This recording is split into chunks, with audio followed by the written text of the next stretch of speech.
ఈ చివరి రోజుల్లో దేవుడు ఎక్కువగా అర్థమైన వ్యక్తులే ఎక్కువ కాలం బ్రతకబోతున్నారు.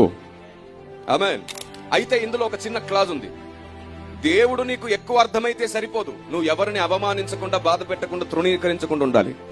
ఎవరిని దూషించకుండా, ద్వేషించకుండా ఉండాలి. ఎప్పుడు ఇంకొకరి తప్పులు పట్టేయడమే నీకు అలవాటైతే ఒకరి లోపములు వెతుకుతూ బ్రతకొద్దు. ఎందుకంటే నీకు లోపమును వెతికే ఆలోచన ఉంటే ఎప్పటికీ వారిలో ఉన్న భక్తి నీకు కనబడదు. ఎవరిలోనైనా సరే లోపము కనబడితే, ఇదిగో పరిశుద్ధాత్ముని స్వరం, దేవుని ప్రజలకైనా దేవుని దాసులకైనా ఇది దేవుని స్వరం. లోపములు లేని మనిషి ఎవడో వాడు ఇంకొకటిలో లోపం వెతకండి. ఇదే మాట నా ప్రభు ఇంకోలా చెప్పాడు కదా, మీలో ఎవనిలో పాపము లేదో వాడే మొదటి రాయి వేయండి అని అన్నారు.